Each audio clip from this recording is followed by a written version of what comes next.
दोस्तों नमस्कार। आप देख रहे हैं अपना प्यारा YouTube चैनल राम की बगिया।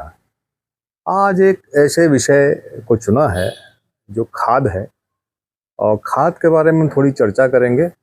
और धान का समय चल रहा है। DAP, दोस्तों DAP एक केमिकल खाद है।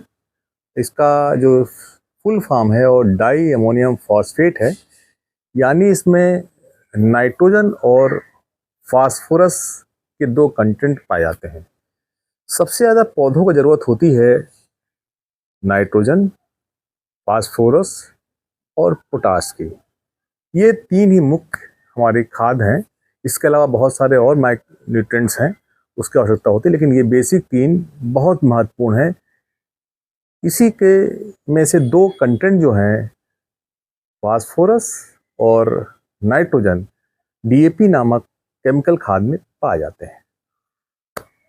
दोस्तों, विषय ये है कि DAP की खाद को ऊपर से धान की फसल में डालने पे या किसी फसल में डालने पे, खड़ी फसल है आपकी, फसल तैयार होने 10, 15, 25 दिन की हो गई, आप चाहते हैं उसमें कमी दिखाई दे रही नाइट्रोजन की या आपको फास्फोरस की, आप जड़ें मजबूत करना चाहते हैं। देखिए, जो नाइट्रोजन है वो पत्तियों से लेकर डंठल से लेकर सबका विकास करता है, हरा पल्लाता क्लोरोफिल बनाने में सहायता करता है। और फास्फोरस से जड़ों की मजबूती ज़्यादा अच्छी होती है, बेसिक ज़्यादा जड़ों पे ज़्यादा काम करती है। दोनों जो नाइट्रोजन और फास्फोरस है, जो दोनों चीज़ें इसमें मौजूद हैं। इसमें नाइट्रोजन की मात्रा करीब करीब 18% है और फास्फोरस इसमें 46% है। यानी कि बेसिकली इसके को डालने से जड़ों का विकास बहुत तेज होता है। और क्योंकि फास्फोरस की मात्रा 46% है।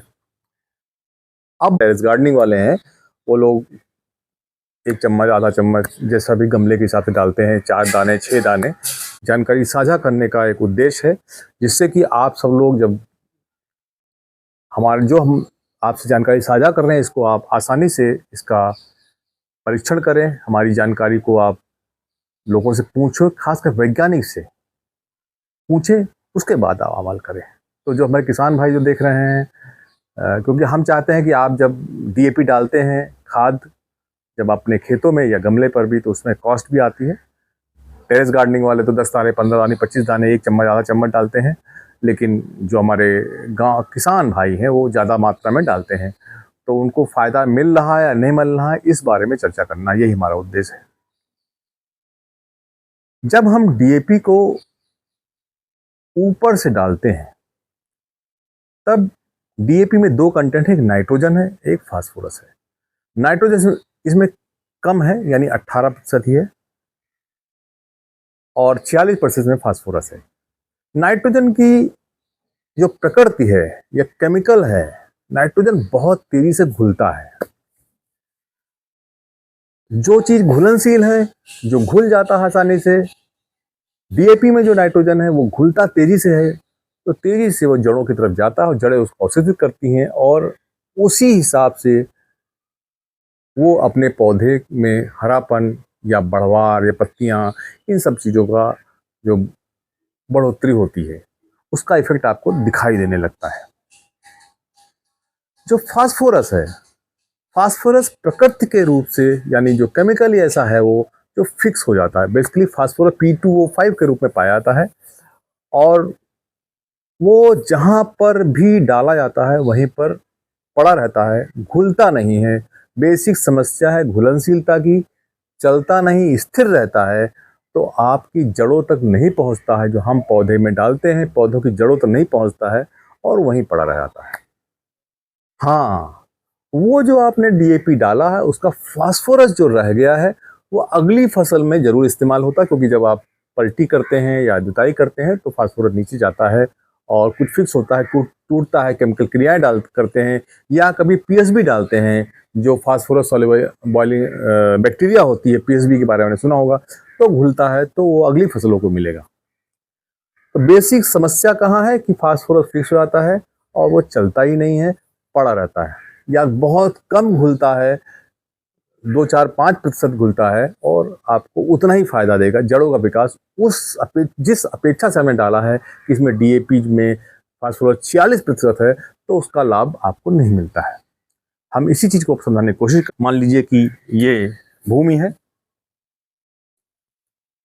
और एक पौधा जो है ये लगा हुआ है,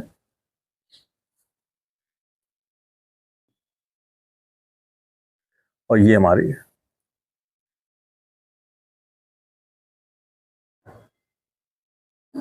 हमारा पौधा है। तो हमने डीएपी यहां पर डाला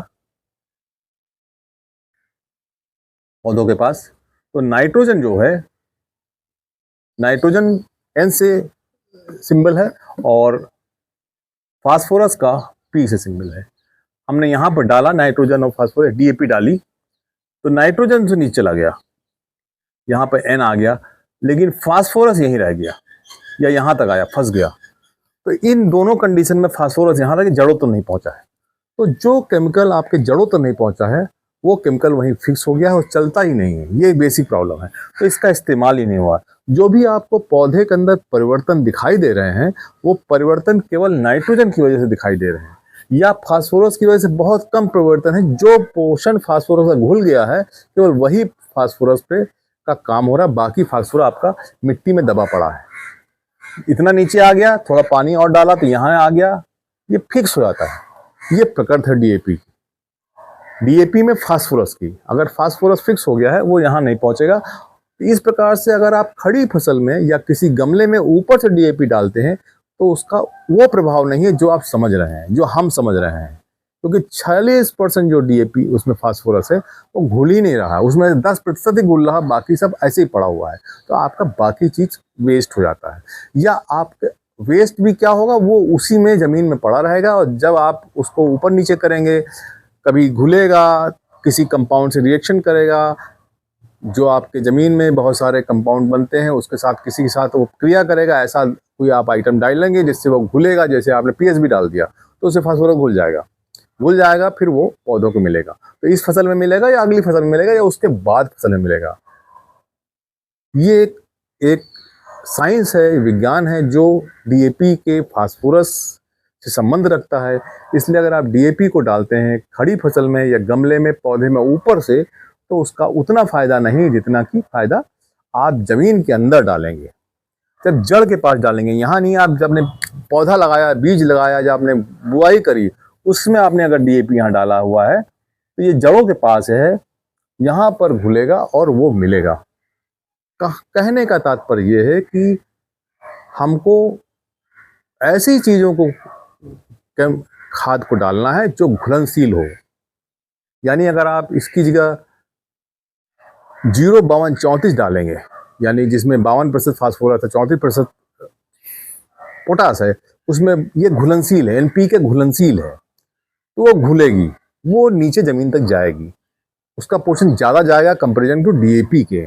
डीएपी तो साइंस समझने की कोशिश करिए। आप खाद भी डालेंगे डीएपी, लेकिन उसका प्रभाव नहीं होगा। आपको प्रभाव जो दिखाई देगा वो नाइट्रोजन का प्रभाव दिखाई देगा। इसलिए जब भी आप डीएपी डालें तो सोच समझ के डालें, कोशिश करें कि साइंस समझें तभी कोई चीज़ आप दें। दोस्तों, तो डीएपी को जब भी आपको डीएपी डालना हो तो कोशिश करिए गमले में पहले डालिए, बाद में डालने से ज़्यादा कोई प्रभाव उसका डीएपी में फास्फोरस का नहीं होगा, नाइट्रोजन का होगा। ये एक साइंस है, इसको समझिए। धन्यवाद दोस्तों। राम की बगैर चैनल में इसी प्रकार की इंफॉर्मेटिव वीडियो को देखने के लिए लाइक करें, सब्सक्राइब करें और शेयर भी करें। फिर एक बार, डीएपी को जब हम डालें, जब भी ज़मीन में पहले डालें, चाहे गमला हो चाहे खेत हो, तभी आपको भरपूर फ़ायदा मिलेगा। अन्यथा आपका फ़ायदा लिमिटेड होगा, आपके खाद के पैसों का वेस्टेज भी होगा और आपको जो भरपूर लाभ है वो नहीं मिलेगा। संक्षेप में ये है, नाइट्रोजन घुल जाती है, उसका प्रभाव दिखाई देगा। फास्फोरस घुलेगी नहीं या बहुत थोड़ी मात्रा में घुलेगी, उसका प्रभाव बहुत ही कम होगा या नहीं होगा। धन्यवाद।